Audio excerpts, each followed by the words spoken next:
Good evening, my YouTube friends. What are we going to talk about this week? Well, it's been a while since I've done the live stream. I think this is 3 weeks now since I've not been able to do one. A variety of things going on. Obviously, the potential of building some work up actually. So, various meetings and some offline work that I've been trying to build up over the intervening period. So at the moment, there's nobody online, but obviously I'll just keep talking. Tonight, we're going to cover a whole range of topics. I know some of you guys on the meditation course have asked me to talk about the Tao Te Ching, Lao Tzu.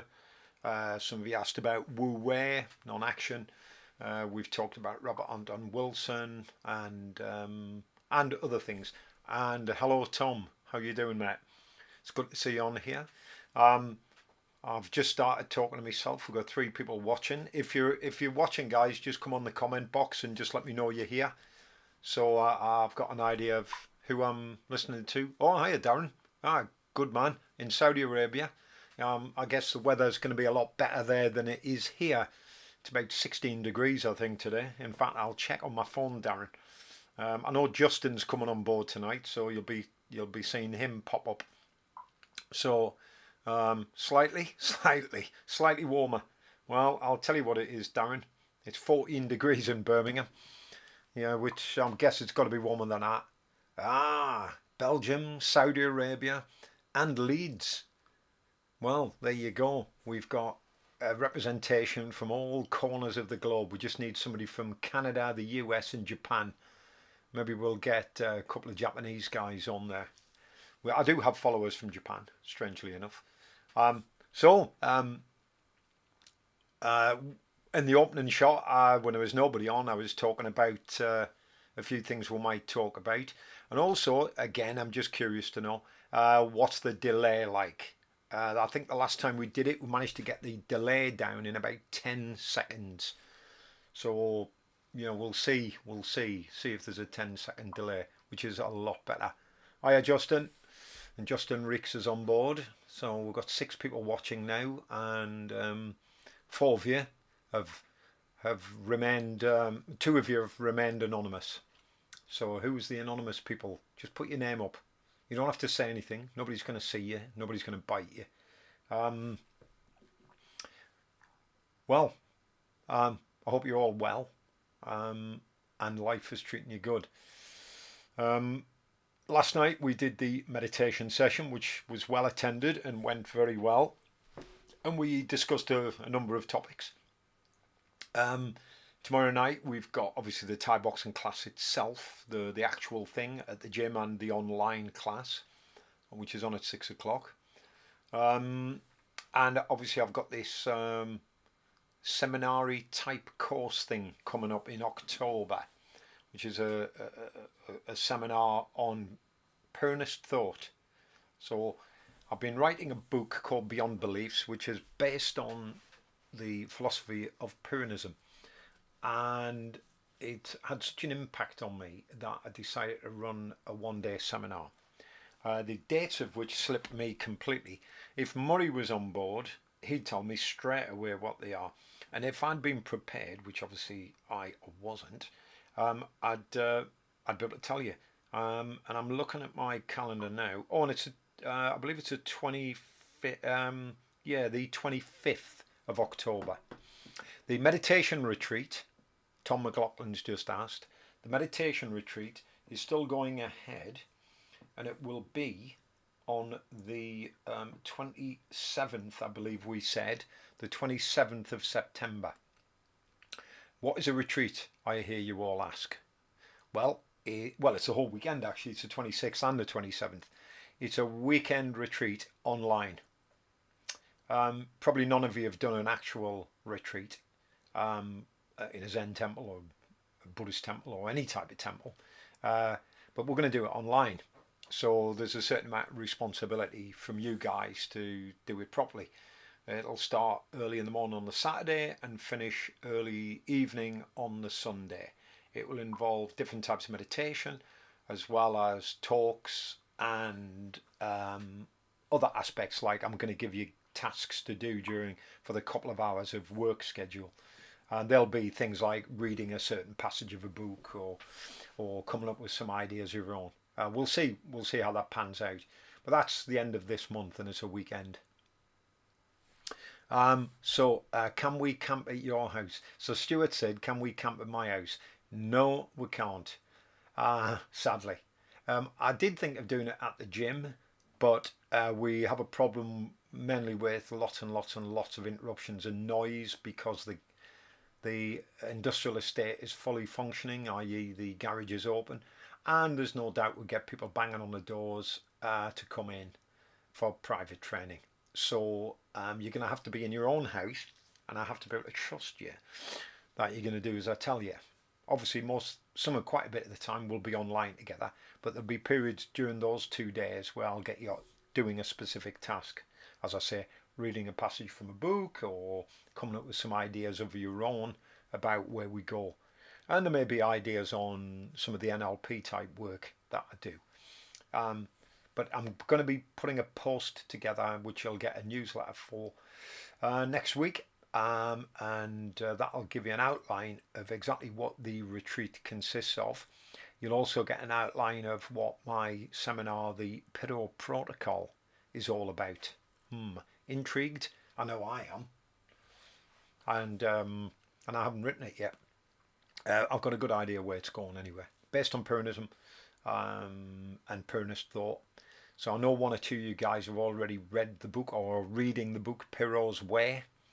So you guys will have a little bit more insight. I just wanted to give it a more, because the book's really good, but I've come up with a lot of practical exercises, which are certainly worked for me, and I've spoken to one or two other people who are not on this group, and it's worked for them as well. Yeah, join me on the Pyrrho Protocol, which is going to be in October. And watch your newsletters for that. If you haven't signed up for the newsletter, first of all, why? And secondly, sign up. And if you don't know where to sign up, it'll be in the description box below after this is finished. So when this is finished, it'll be in the information below. Okay, so you can check that out, links and so on to the landing pages. Yeah, well, the book isn't actually called the Pyrrho Protocol. The book is actually going to be called Beyond Beliefs. And maybe the subtitle will be the Pyrrho Protocol, or Pyrrho's Prostate, or the people who pander to Pyrrho prefer to put people... And anyway, you join the dots anyway, guys. Ha ha, yeah. The PP, as the Greeks call it, Tom. The PP. PP, yeah, the PP. Yeah. Epsilon, no, what is it? Alpha, beta, gamma, delta, epsilon, zeta, theta, iota, kappa, lambda, mu, nu, zeta, cron, pi. Yeah, pi, p, pi. Pi, as the Greeks call it, Tom. Or is it PP? Who knows? Enough of the Greek language. Anyway, I only know the alphabet. I can't speak Greek. In fact, it's all Greek to me. So, any questions, guys? That's the idea of the live stream, that you get involved, come up with some ideas. Otherwise, I shall just read from the from this book, the Oxford Book of Philosophy, the Oxford Dictionary of Philosophy.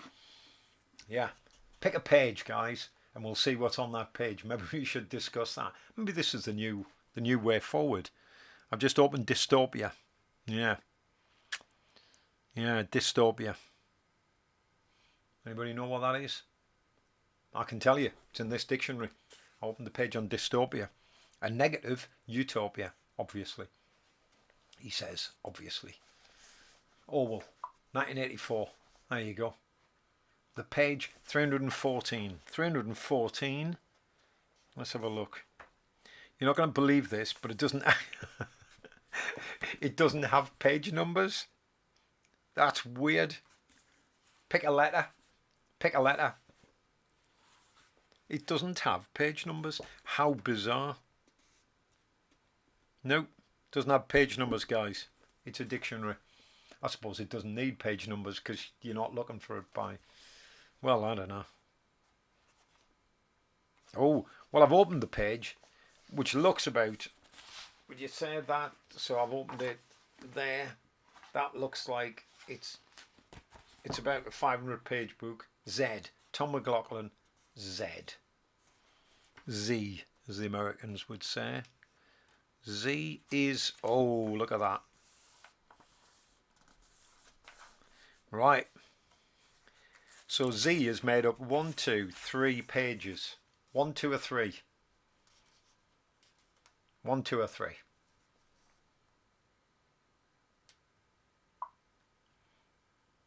Yeah, that looks definitely like 100 times pi. Yeah, very good. Tom McLaughlin, page 1. 1, 2, 3, 4, 5. Fifth, 1 to 5. Pick a number. Come on, Tom. This is fun, this. Well, I think it's fun.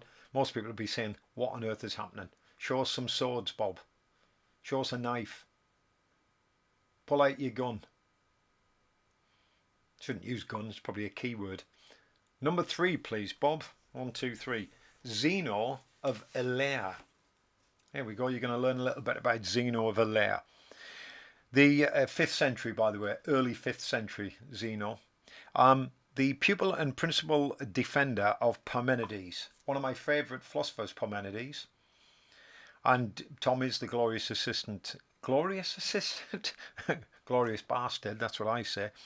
Inglorious bastard. Good film. Principal defender of Parmenides. Zeno was called the inventor of dialectic by Aristotle, not one of my famous philosophers. His one book, of which we possess only fragments, contained many arguments for the unreality of the pluralistic world that we take ourselves to inhabit. The most famous of these are the 4 arguments against motion, known as Zeno's paradoxes. That's a name for a game show, isn't it, Tom? Zeno's Paradox. Ladies and gentlemen, come on down. It's Zeno's Paradox. I'm your host tonight, and we're going to be asking you 4 questions about Zeno's paradoxes. There's 4 of them, don't you know? But Zeno also proposed many other antinomies, showing that objects must be both limited and unlimited in number, like and unlike, one and many. Sounds a bit like Zen, sounds a bit like Taoism, actually. Zeno's own attitude to these antinomies, as to his arguments against motion, has been disputed, but he is consistently described as a convinced Parmenidean. So somebody who follows the philosophy of Parmenides, quite an interesting character, who talked specifically about things like if there is something, what is nothing? Is there just something in the universe? In order for there to be something, there must be nothing. In other words, it was about duality, the pluralistic world that we live in. So that was fun, wasn't it? We found about Zeno of Elea. In fact, Zeno is probably mentioned in more detail in the lives of the philosophers, the Greek philosophers. Series of books, pretty good. Okay, these books here, written by. I don't know whether you can say that. I suppose they are Diogenes Laertius, Lives of the Eminent Philosophers, and I'm sure Zeno will be in here, featured possibly quite heavily. Great little books, not that expensive, and let's have a look and find out if Zeno is in fact in this book. Yes, Zeno is mentioned on page 110, and this we do have page numbers. And 110 is the drum roll. Zeno 333 to 261 BC. This is a different Zeno. He was the son of Demeas, was a native of Citium in Cyprus, a Greek city which had received Phoenician settlers. He had a wry neck, said Timotheus of Athens in his book on Lives. What's a wry neck? Anybody any idea? You'd probably get it at the butcher's. Could I have a pound of wry neck, please? They say he was fond of eating green figs and of basking in the sun, a bit like Tom. He was a pupil of Crates, as stated above. Next they see he attended the lectures of Silpo. And so it goes on. He was a cynic, evidently. He was a cynic. So, yeah, if you're into your Greek philosophers, get that. And that. what a nice read for an evening. Yeah. The Lives of the Eminent Philosophers. Wry neck or torticollis is a painfully twisted and tilted neck. You're just making that up. Has Tom just made that up? A wry neck. It certainly won't be in my handbook of philosophers, but it may be in my other dictionary,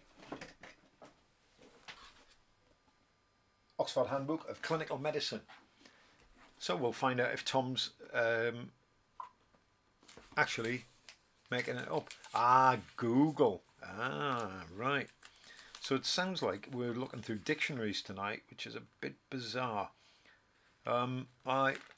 In all the years I've worked at the med school, I've never heard of torticollis. Where is it? Toes, tongue, torsion. Torticollis, 473. A very good year. 473. Let's see how the description in here is probably the same as yours, Tom. 473. It's amazing, isn't it? Philosophy as well as physiology. 473. Where is it? It's not actually, it doesn't mention it.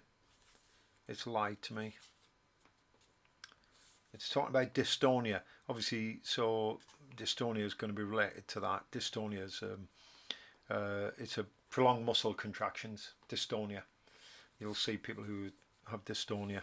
So I guess it's probably similar to that. Wry neck probably comes from dystonia. This idea that it's gone into spasm. So what a lot we learn on these live streams. It's been a few weeks since I've been on, so it's good to catch up. We've done the book thing. We've found a page. We've talked about Zeno, so we've all learned a little bit about Zeno of Elias. Zeno of Elea. There's also another Zeno of Citium, actually. There's several Zenos, and there's an introduction to Zeno's philosophy in here. It's all very good. And Zeno comes after Zen. So, there you go. Yeah. How many we got on board? 5. We've lost 2. I don't blame them. They've gone.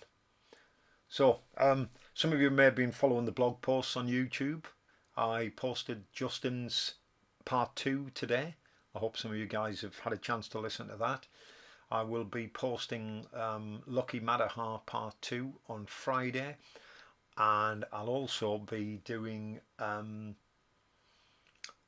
podcast with quite a few distinguished guests. I'm going to be looking at doing another one with Don Heatrick, who's a bit of a whiz kid with the scientific application of training to Muay Thai specifically. He's been one of our boys from the prior PHI down in Bury St Edmunds for years. Silver medal holder, good fighter, very open, honest, sort of down to earth sort of guy. So I would suggest you check out donheatrick.com. It's a good website, a lot of information on there, and it's heavily academic, but in a good way.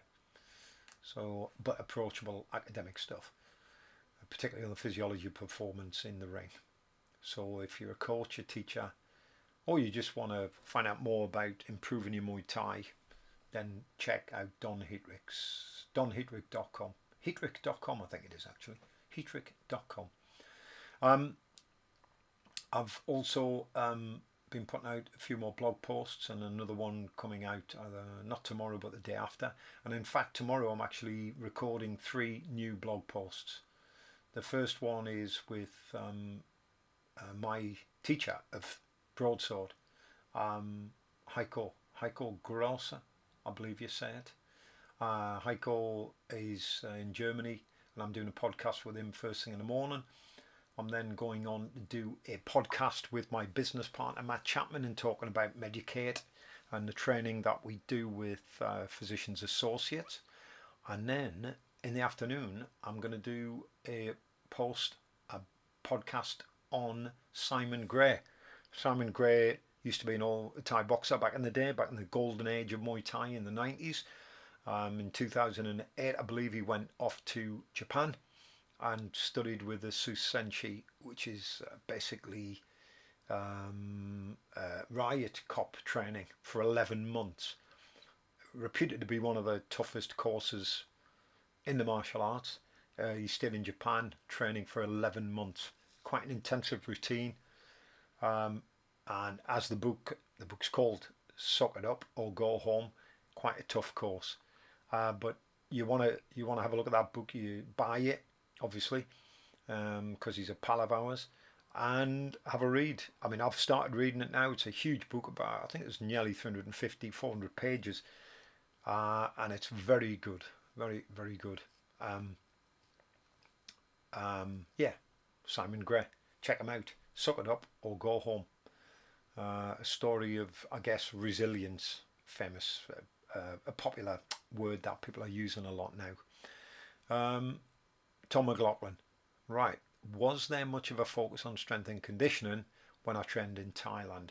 No, not really. The Thais don't. I mean, we train on the heavy bags. There are weights lying around the gym, but a lot of people don't really know how to use them properly.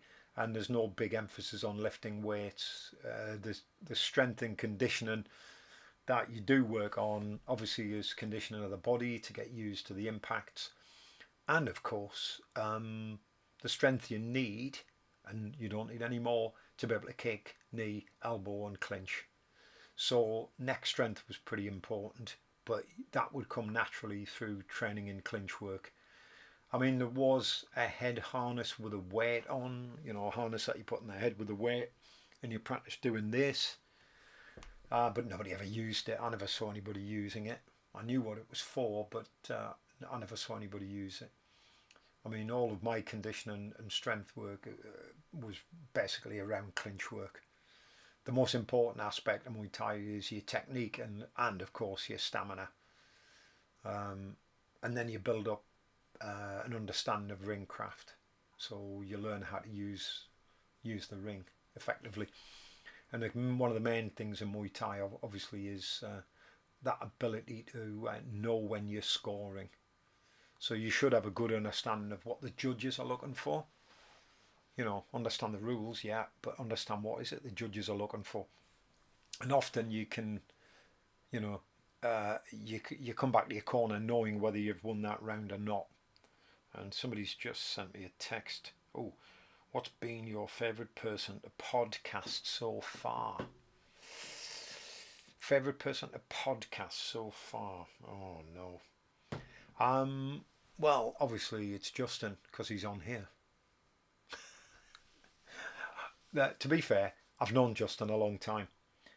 It was interesting doing podcasts with Justin. We've done 3 now. But quite a lot of the stuff I sort of knew. Some of the stories I didn't know. So if I was to say it would be interesting, yeah, Kay's was pretty good. Because there were a couple of things I found out about Kay. But again, I've known him. I know him really well. I think Manny's, believe it or not, Manny's was really interesting because although I sort of know him, I didn't know much about. I knew he had cancer, that he was given 3 months to live, but I didn't know much about him or his training in Thailand until we did the podcast, and he was telling me all about how he trained with Pyrrho and the process that he went through. So from a Muay Thai point of view and from a personal point of view, Manny, I think, is good. But to be honest, they're all Simon Bly. It's difficult. I can't choose. It's a bit like saying, which is your favourite child? Which is your favourite dog? Which is your favourite rabbit? You know, Betty or Pixie. They're not my children, by the way. My sons are not called Betty and Pixie. They're Carl and Andrew. But yeah, it's like you can't. It's very difficult because they've all been really good. Martin Silito, I didn't know a lot about Martin, but I ended up finding out a lot about how he trained in the Philippines and the background work that he'd done, and his teacher in the Philippines, who he still trains with. And I got to see inside his house, which is full of edged weapons, a variety of Southeast Asian and Indonesian weapons and Filipino weapons. That was really good. So yeah, I, I think they all, if I think of them in isolation, I think actually they all had something of real value there, which is it's what I want to do. I want to just have a conversation with someone and see where it goes. And if there's something I'm not like you guys, you go, oh, what do you mean you trained there? I'll ask the question.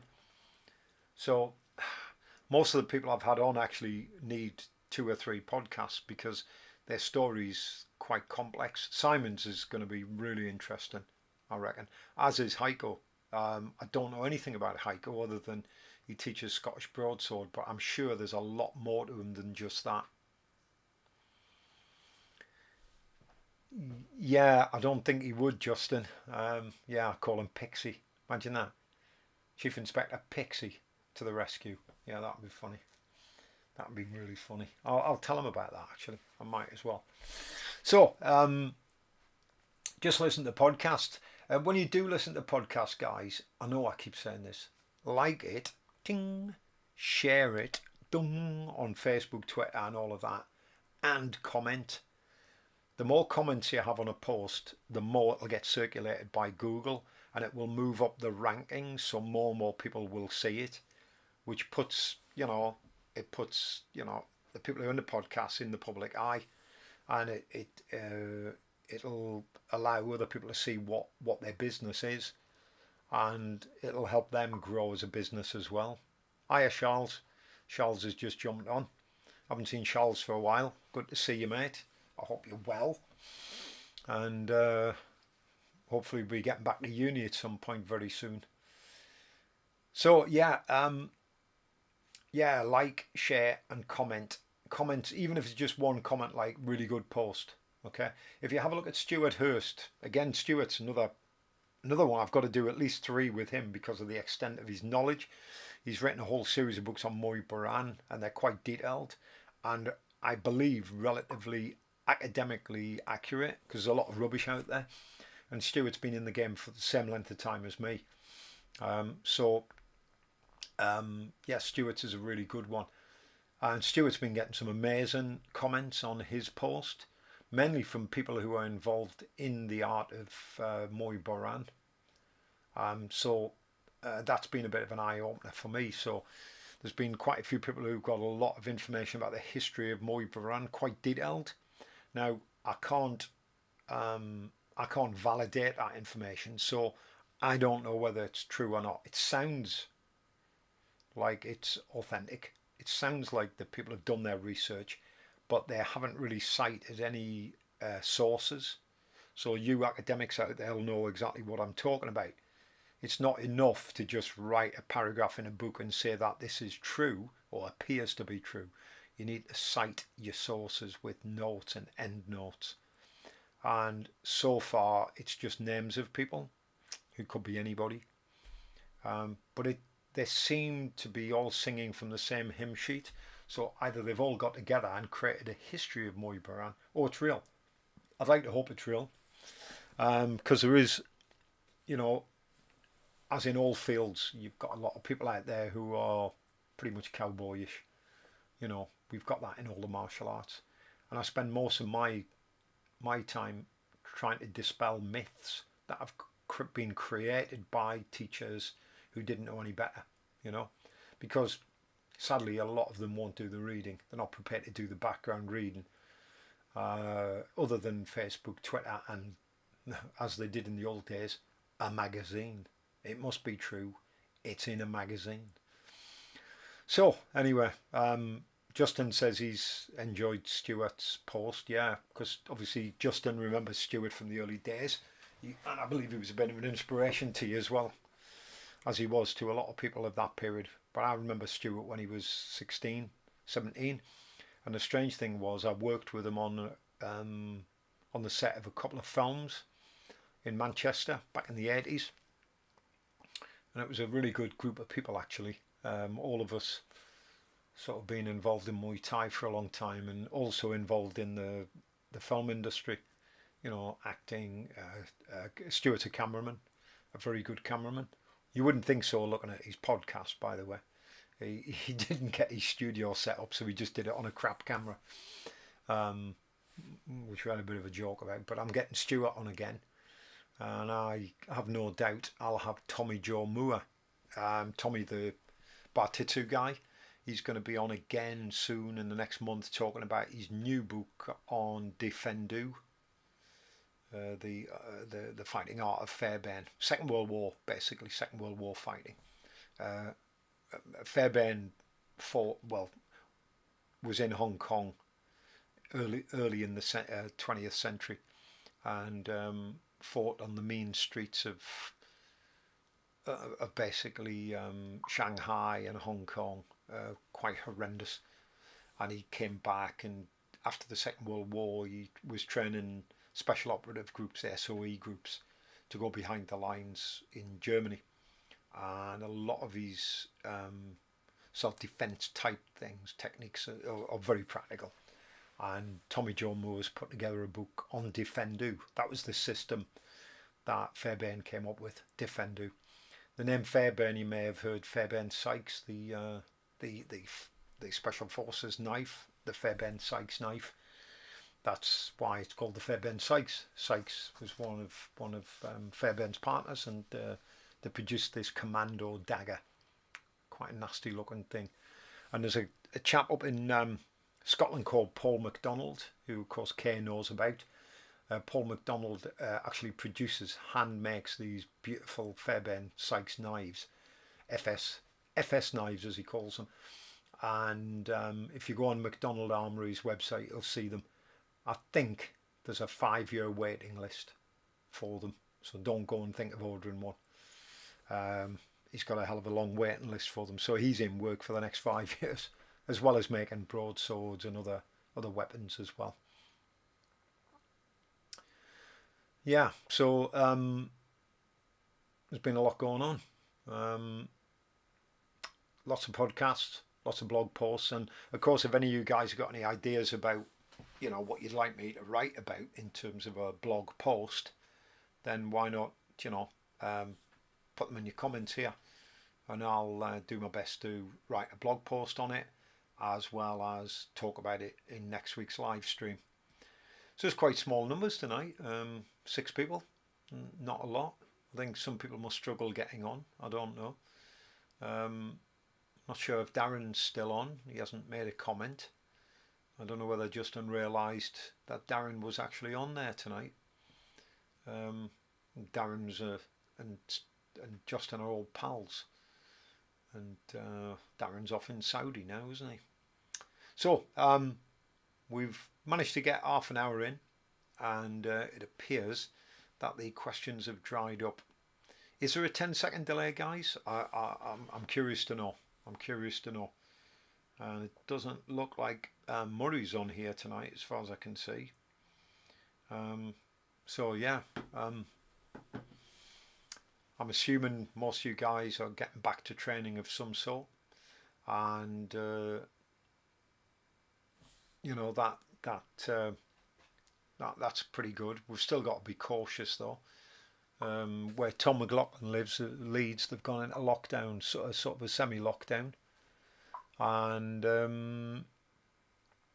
I believe Belgium's sort of like still in a bit of a lockdown, and there's been talk about Birmingham going into lockdown as well, sort of a bit of a spike in the COVID cases. I still think people aren't really taking it that seriously, but there you go. Charles said, I was wondering about what you think about the theory of the self. The self. What do we mean by the self? Well, it's a funny old thing, because you've got different philosophies and different ideas on the self. And some people say the self doesn't exist. Some people say it's a construct. You have so many different theories on it. From my point of view, it's useful to have an idea of a self, but it's not permanent. And I think what people do is they get trapped in this idea that they're permanent, and they're not. As we can tell by just looking around us, everything around you is subject to decay and change. And if we want to use the label self for whatever that means, how we identify with and interact with the world, as long as I think you realise, from my point of view, certainly it appears to me to be the case that the self is just as impermanent as everything else. So you shouldn't be taking it too seriously. And I think people talk about having, I need to have a sense of self. I need self-esteem. And I just wonder what that's about, because people seem to be looking for truth or something permanent. I mean, we call those dogmatists. So you have people who are dogmatists who are looking for a truth, and they believe that there is a truth to be found. On the other hand, you've got people who say, like nihilists, who say there is no such thing as truth or a self. And the way I see it is both of those are latching on to something that we really don't know about. So it's better to take a middle path between the two, for me anyway. Certainly that's what I've always done, and say to myself, well, we really don't know one way or the other, so let's, as I would say, suspend judgment either way and just get on with your life.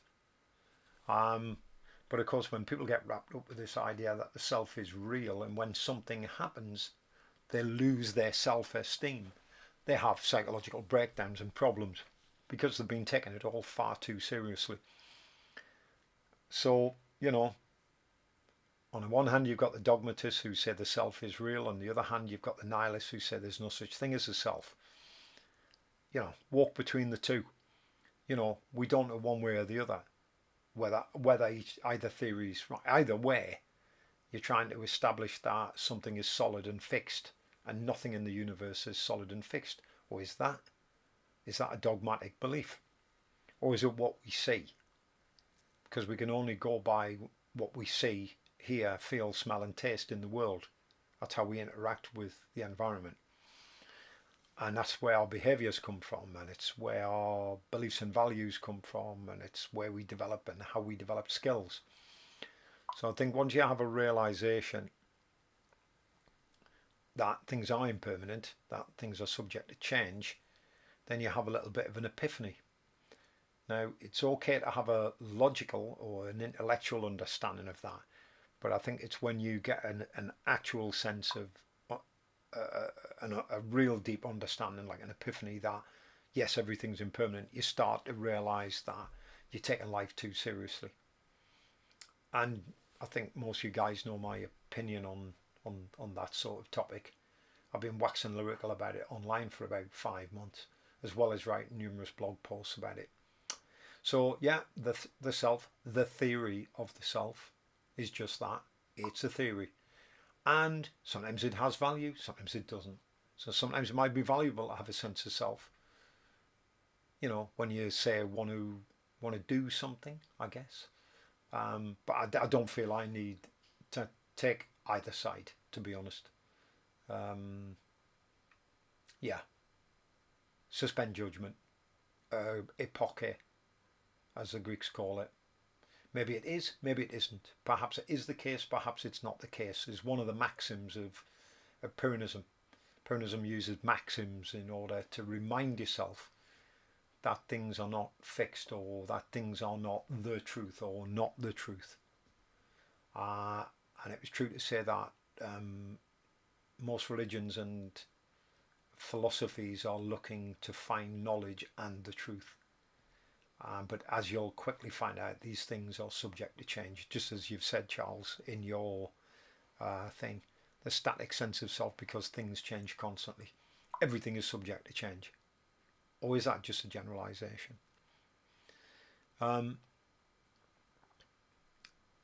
Yeah, Confucianism. Kay Van Dam has come on and put Confucianism ? What does that even mean? Well, Confucianism was a very autocratic sort of red tape, bureaucratic system that was being used in China. In fact, we can find out what the dictionary definition of Confucianism is because it's bound to be in here, because he was a famous philosopher. He's called a philosopher. And it would be in, I haven't actually looked at Confucianism in here. And Confucianism was basically virtually the opposite of Taoism. You know, the idea that you go with the flow of nature. And Confucianism was about, I believe, about controlling things, you know, formalizing things, putting them in their place. And Confucianism is in here. Well, Confucius is. Born in poverty in Shantung, Confucius rose to become a major administrator in his native state. So administration in the first paragraph. In 496 BC, so a long time ago, he began a period of wandering with the intention of persuading the various rulers he came across to practice his moral doctrines. I believe that was the warring period in China, when there were lots of different states in existence. Confucius lived at a time of gross civil disorder, as rival warlords shared out the power of the crumbling Zhou dynasty. His philosophy is aimed at injecting moral principles into the exercise of political power, very much like some of the Greeks, like Socrates and Plato and Aristotle, particularly Plato and Aristotle, to substitute government by virtue for government by force. By cultivating humanity, a person becomes great in personal and public life, and when all individuals do this, happiness will be achieved. That word, happiness. So observe the rules of propriety in social life, that is. So Confucianism stands for a defense of the moral significance of the extant traditional forms of social order. It was governed by a principle called Li. It channels respect for each other and for the world and regulates human nature. The way, Tao, is to live within the structures of social order. Now, Taoism did virtually the opposite of that. Adopting the virtues appropriate to a son, mother, ruler. So it was all about virtue. It's very, very much like the Greeks at the same period, where virtue, like the Stoics, talk about virtue. But it's one of their dogmas. So they attach this idea that happiness can be found by being virtuous. More or less what Confucian's saying there, but through order, through following the norms of society, by sticking to the rules. Only then could order be restored. The Taoists were a little bit more anarchic, because they understood that rules and social norms were subject to change as well, and not to take it too seriously. So yeah, bit of stuff on Confucianism there. And I sort of knew some of that anyway, but I haven't been a big fan of Confucianism, because it's about bureaucracy, I guess, and social order and things like that, which I think are important, but not when they're restrictive. Okay, Charles has said, I don't know if it's Confucianism, but they say the self is only 10% conscious. No, I don't think Confucianism concerned itself with the self. And I don't know what this 10% conscious is. Maybe you can enlighten me on that. I think maybe what you're saying is that most of what we experience in the world is unconscious, i.e. we respond to billions of bits of information at an unconscious level. I think that's a great idea and a theory. And that's what we would call the subconscious, as Kay's just said, or the unconscious. Because obviously there's billions of bits of information come into the brain, and we filter out through our senses what we need, and we can therefore utilise. And they reckon that that's only a small proportion. I think that's what you mean, Charles. So I think, yeah, like we drive a car unconsciously. When we've been doing Muay Thai for any period of time, or handling weapons, you can pick it up and do it without having to think. It's like the whole thing about learning is, when you first start learning something, you're unconsciously incompetent. You don't know that. You don't know what to do. And then you go through the other stages of learning, which is to become consciously incompetent. So you know you're going wrong, okay? Then the third stage is that you become unconscious. Become consciously competent. So you know what you're doing and you're conscious of it. And ultimately what you end up becoming is unconsciously competent. Your body just does it. Those are known as the 4 stages of learning. So I guess they are all to do with this idea of a self. But again, it's not an independent existent thing. The self that I was 20 years ago is completely different to the self I am now. I wouldn't even be able to recognise. Not just even physically, but obviously emotionally, socially, economically, in many different ways. So it's quite interesting. And I don't know whether you've ever wondered this, but if your mother had married somebody else and she'd had a kid, it wouldn't be you, would it? It would be another self. And remember that you are a manifestation of the sperm that got to the egg. What happened to the rest? You know, one of the Zen koans, one of the sayings in Zen, one of the training exercises, they use koans to do this.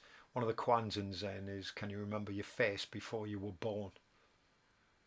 You know, who were you before you were born? Did even the idea of you exist?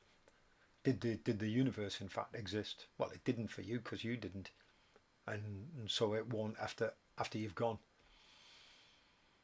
Or is that just a dogmatic belief? Who knows? Maybe it is, maybe it isn't. Perhaps it is the case, perhaps it's not the case. It's about suspending belief. And when you have that equivalence, that balance, you go, oh, okay, fine. Oh yeah, Christianity says, well, that most of our decisions are subconscious and depend on repetition. Yeah, I've heard that theory as well. And Christianity says you were an angel, I think. I think I would have been a devil. Yeah, if I'm going to stick to dogma. Maybe. Thanks, Bob. I won't be able to sleep good. Will the universe exist when I asleep? Well, I mean, I don't know, your dream state, what's that? I mean, when you're dreaming, it's real, isn't it? Apparently. It's an old Taoist thing. An old Taoist monk said that he was dreaming that he was asleep, thinking he was a butterfly. Or was he a butterfly dreaming and that he was a human asleep? Yeah, we can play with these words all day long, to be honest. And it's good fun. But again, most of this stuff is non-evident. We just don't know. And it's when you suspend that judgment and that belief in these things that you have a certain amount of freedom. You know, beliefs are the chains of freedom, as they say. You know, beliefs are what tie us down because they ensnare us and get us fixed in something that is not fixed. A good scientist will be the first to admit to that. That all they can come up with is theories about gravity. They really don't know how gravity works yet. They believe that they might be getting closer to it, but it's a bit like particle physics. I've watched the whole field of particle physics over the past 40 years, I guess, since I got interested in it, and the discoveries that are constantly being made when they think they've found it. You know, this fundamental particle, then something else happens, and then something else, and it's like they're going down the rabbit hole. It's all interesting stuff, like.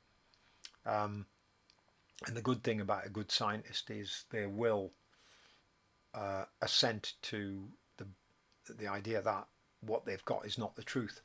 That it's a model of the truth, a model of the universe, shall we say. So, do butterflies dream? And do androids dream of electric sheep? Well, that's good, because do androids dream of electric sheep? Does anybody know the film that was made? Obviously, KU do.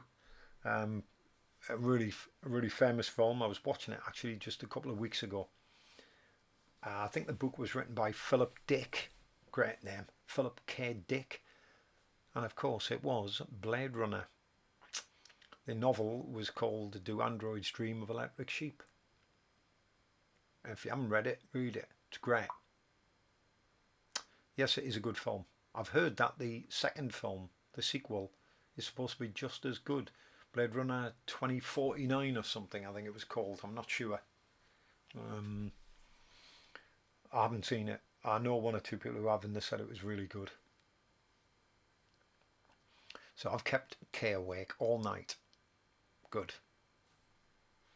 All right, guys. So we've got about 10 minutes left. So if anybody has anything to add, we might call it a night. I hope you've enjoyed my ramblings and or delve into the Oxford Dictionary of Philosophy. A very interesting read, I might say. He says, opening the book on depth grammar, René Descartes, consent, constant conjunction, and Monty Hall problem. The Monty Hall problem. I thought Monty Hall was it's either a place or it was a person who does gardening or something. Yeah, thanks, Kay. I'm glad it's back. And Justin said he enjoyed 2049. Bit too much fan service, but worth a watch.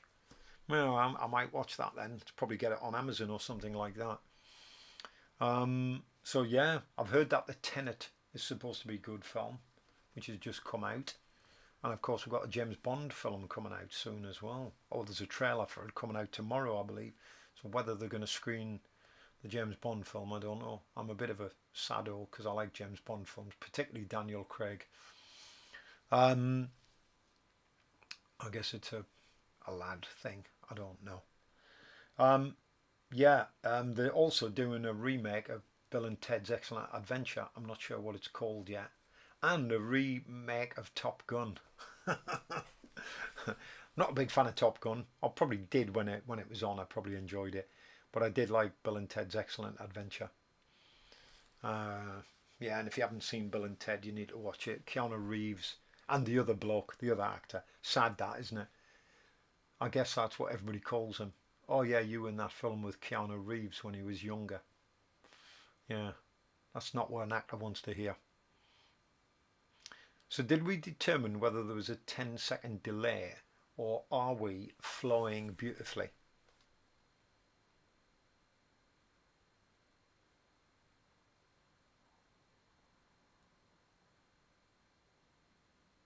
Right, I just waited 10 seconds in.